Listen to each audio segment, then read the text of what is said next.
नमस्कार, मैं राजीव बंसल, आप देख रहे हैं हाँसी की आवाज़।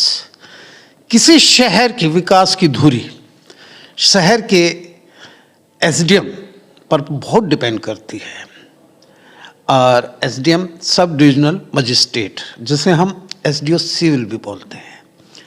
आज बाय चांस हम एक ऐसे कॉम्पिटेंट अधिकारी जो हाँसी शहर के, जिनके पास एसडीएम का भी चार्ज है और स्टेट ऑफिसर हैं हिसार में, श्री राजेश खोत जी। ही इज़ वेरी एजुकेटेड, पहले बता दूं, he is basically mechanical engineer है एक बहुत बड़ी इंस्टीट्यूशन से, और उसके बाद एमबीए है और एलएलबी है।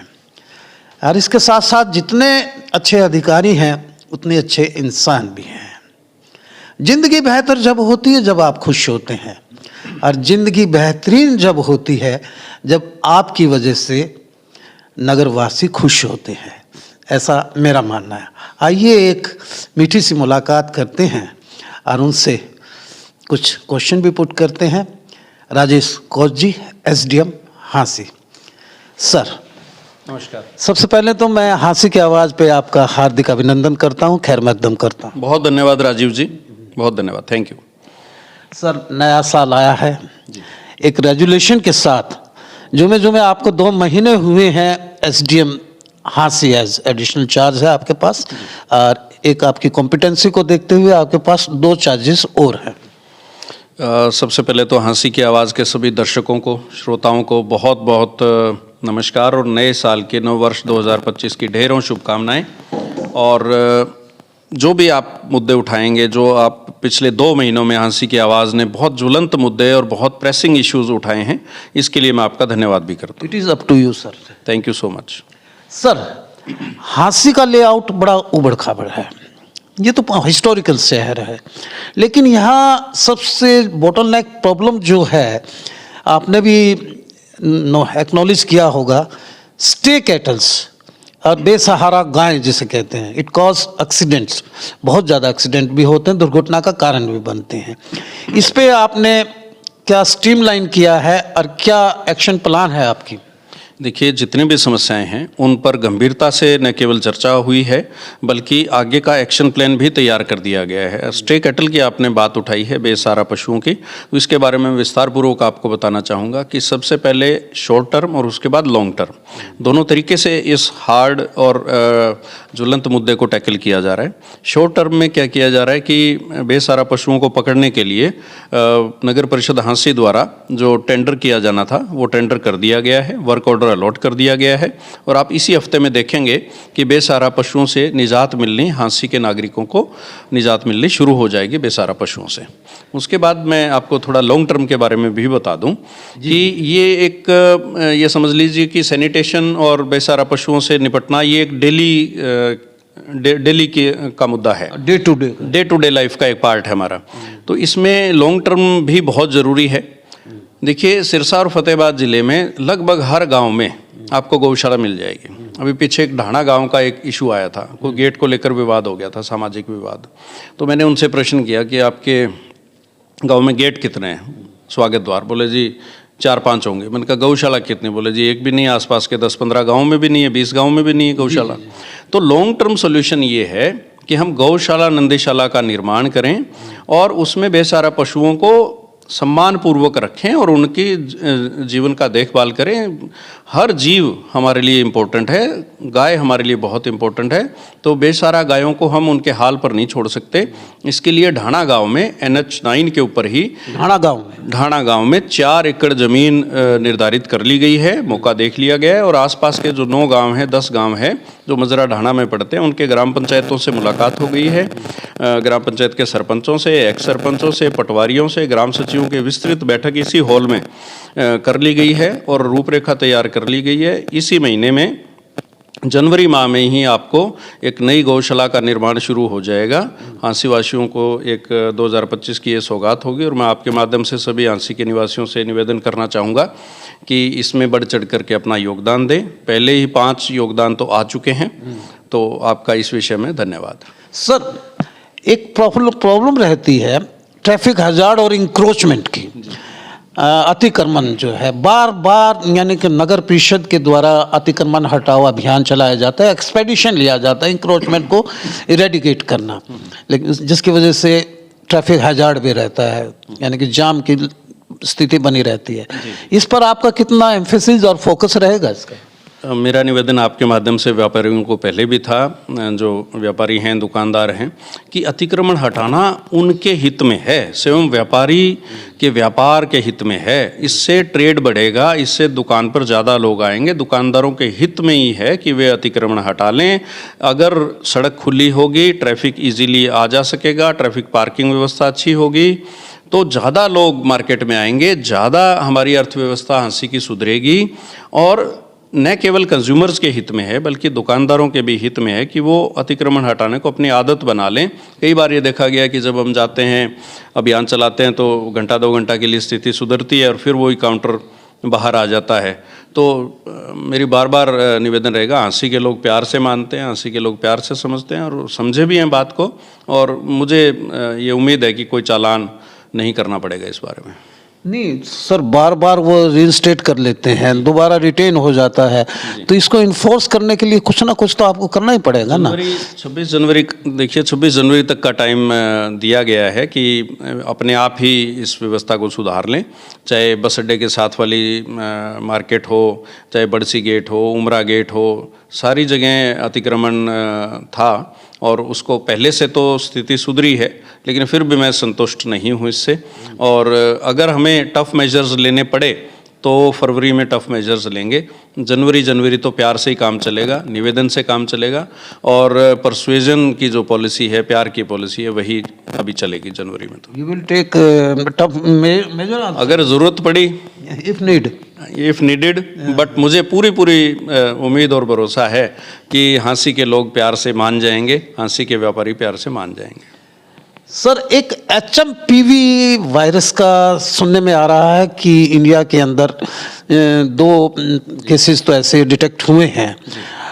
It should be in your knowledge कि भी ये होना चाहिए। उसके लिए प्रिकॉशनरी मोटिव्स क्या आपने कुछ हेल्थ डिपार्टमेंट को डायरेक्ट किया है क्या?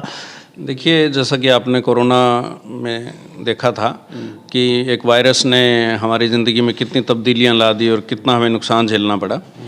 बट HMPV के बारे में यूनियन हेल्थ मिनिस्ट्री से भी डायरेक्टिव्स आए हैं और हमारा स्टेट हेल्थ डिपार्टमेंट भी इस बारे में गंभीरता से जो कार्रवाई करनी है वो कर रहा है, प्रिकॉशंस ले रहा है। HMPV देखिए ह्यूमन मेटान्यूमो वायरस है, तो ये आज से नहीं है, ये एग्जिस्ट करता है। बहुत हज़ारों वायरस हमारे इर्द गिर्द हैं, हमारी बॉडी में है, हमारे आसपास हैं। ये उनमें से एक है, कॉमन कोल्ड भी कॉज करता है। डेडली इतना नहीं है ये, जो हेल्थ मिनिस्ट्री के हवाले से मैं बता रहा हूँ। ये मोर्टेलिटी नहीं है। जी, कोई मोर्टेलिटी इस तरह की अभी नहीं आई है, बट इसके बारे में अभी चर्चा जारी है और जो डायरेक्शंस होंगी, ऑफिशियल डायरेक्शंस, गवर्नमेंट की डायरेक्शंस होंगी, वो हाँसी की जनता को पहुँचाने का काम करेंगे। एक सबसे बड़ी डायर यानी कि नीड रहती है सैनिटेशन की, जो आपकी भी एक्नॉलेज हुआ होगा, नॉलेज में आया होगा। सफाई को लेकर टेंडर की बड़ी प्रॉब्लम आती है कि टेंडर उठे नहीं उठे नगर परिषद से, और वो आपको फीडबैक क्या देते हैं नगर परिषद वाले, तो उसके लिए आप कितना यानी कि रिवैम्प कर पा रहे हैं? देखिए, सैनिटेशन, स्वच्छता तो एक जीवन जीने का तरीका है, तो इसमें डेब्रिज भी पड़े हैं सर अभी भी। देखिए, बिल्कुल हैं और हटाए भी गए हैं, यानी थोड़ा है, थोड़े की ज़रूरत है। सिंपल सी बात यह है कि सैनिटेशन को हम अपनाएं, स्वच्छता को हम अपनाएं, कूड़ा कचरा ना फैलाएं और बच्चों से शिक्षा लें इस बारे में। बच्चा गाड़ी में अगर ट्रैवल कर रहे हैं तो बच्चा शीशा खोल करके आपको चिप्स का पैकेट बाहर नहीं फेंकने देते।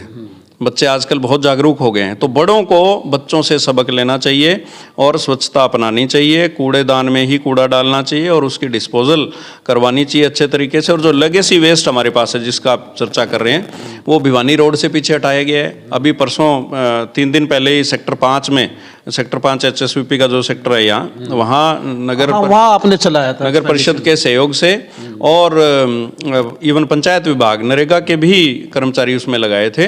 तो ऐसे अभियान, मैं तो आपके माध्यम से मैंने कहा था कि हमारी हाँसी हमारी शान, हर हफ्ते स्वच्छता अभियान, तो ये भी लोगो है। हाँसी इज इक्वल टू हैप्पीनेस के साथ साथ हमारी हाँसी हमारी शान, हर हफ्ते स्वच्छता अभियान। कोई न कोई रोड किसी क्षेत्र में, पटेल चौक से आपने देखा था शुरू किया था, सिसाई पुल पे शुरू किया था। तो बहुत सी रोड्स, बहुत से एरियाज़, बहुत से वार्ड क्लीन हो चुके हैं और बाकी भी आपके मदद से, सब प्रबुद्ध नागरिकों की मदद से स्वच्छता अभियान लगातार जारी रहेंगे। क्या नगर परिषद को भी रिवैम्प करने का आपका आइडिया है? देखिए, नगर परिषद के अधिकारी और कर्मचारियों से मेरी लगभग रोज़ चर्चा होती है, चाहे छुट्टी का दिन हो तो भी चर्चा होती है उनसे कि आज कहाँ अभियान चलाया जा रहा है, आज क्या किया जा रहा है। अब टेंडर भी हो गया है तो मैं टेंडर हो गया जी, अब उम्मीद करता हूँ कि 2025 में आपको बेहतर स्वच्छता देखने को मिलेगी। बस लास्ट पर्सन है, आज ही आपने एक एडवाइजरी जारी की है, सर्द ऋतु आ गई है, उसके लिए प्रिकॉशंस भी लेने चाहिए, लेकिन साथ में आपने उसको एक एडिशनली उसमें एक चीज़ डाली है कि हीटर का मिनिमम प्रयोग करें। ऐसा क्यों सर? हीटर के बगैर बुजुर्ग कैसे, और अलाव ना सेकना, अंगीठी भी ना रखना कमरे में, हीटर भी ना रखना, ये कैसे पॉसिबल हो पाएगा? देखिए, इसको व्हाई इट इज सो, इसको गहराई से समझने की ज़रूरत है। सर्दी से बचाव बहुत ज़रूरी है और दिसंबर, जनवरी, फरवरी ये जो सर्दी के महीने नॉर्थ इंडिया में हैं, इससे बुज़ुर्गों का और बच्चों का बचाव करना हम जितने प्रबुद्ध नागरिक हैं, युवा हैं, जो परिवार के मेन लोग हैं, उनका ये कर्तव्य बनता है कि वे बुज़ुर्गों और बच्चों का सर्दी से बचाव करें, स्वयं का भी बचाव करें। पर एडवाइजरी जो जारी की गई है वो इसलिए जारी की गई है कि हमें चाहे रोड एक्सीडेंट्स हों, चाहे होम के अंदर बिजली से होने वाले एक्सीडेंट्स हों, चाहे किचन में गैस से होने वाले एक्सीडेंट्स हों, उन एक्सीडेंट्स को हमने मिनिमाइज़ करना है, प्रिवेंट करना है हमने उन एक्सीडेंट्स को। बहुत बार देखा गया है कि जो ज़रूरतमंद व्यक्ति होते हैं, गरीब परिवार होते हैं, उसमें अलाव या अंगीठी जला लेते हैं सर्दी की रात में और नींद आ जाती है, कमरा बंद होता है और ऑक्सीजन की, आप जानते हैं साइंटिफिक बात है, तो ऑक्सीजन की कमी हो जाती है और सुबह 2-3 डेथ हुई मिलती है। ये बहुत दर्दनाक होता है। आप उस परिवार की कल्पना कीजिए, 2-3 सदस्य हैं, 4-5 सदस्य हैं और उसमें से 2-3 एक कमरे में सो रहे हैं और वो पूरा परिवार या 2-3 उसके मेंबर जो हैं सुबह मृत मिलें, कितना दर्द होता होगा, कितनी समस्या होती होगी। तो क्या हम थोड़ी सी सर्दी से बचाव के लिए हम जो तरीके हैं, जो ट्रेडिशनल तरीके हैं, अब आपने जैकेट पहन रखी है, मैंने स्वेटर पहन रखी है, कोट पहन रखा है, इनर भी पहन सकते हैं, आप गर्म वस्त्रों का इस्तेमाल कर सकते हैं, आप लेयरिंग, यानी कि इस मैं देख रहा हूँ कि बहुत खूबसूरत एम्बियंस है इस ऑफिस की, लेकिन हीटर नहीं है। देखिए, हीटर में अब जो बाबा जी खुद गुड़ खाते हो, वो बच्चे को गुड़ खाने से मना नहीं कर सकते। तो अगर मैं खुद इस्तेमाल करूंगा हीटर, तो मैं झांसी के निवासियों को कैसे मना कर पाऊंगा? तो खुद पे लागू कर, चैरिटी बिगिंस एट होम। तो इसलिए हीटर का प्रयोग बहुत ही सावधानी से करें, न करें तो बेहतर है, क्योंकि उससे एक तो ऑक्सीजन की कमी होती है, दूसरा बिजली की बहुत खपत होती है, तीसरा टेम्परेचर डिफरेंस। जब बाहर आप जाएंगे तो प्रकृति तो आपको कोई मतलब उस तरीके से कि एकदम टेम्परेचर ज़्यादा हो जाएगा, ऐसा तो नहीं है। बाहर अगर 5 डिग्री है, 3 डिग्री है, तो वो तो बाहर तो उतना ही रहेगा। अगर अंदर आप 15-20 डिग्री, 25 डिग्री हीटर के माध्यम से कर लेते हैं तो वो टेम्परेचर डिफरेंस कितना हो, जब बाहर जाएंगे फिर आप बीमार होने का आपको खतरा रहेगा।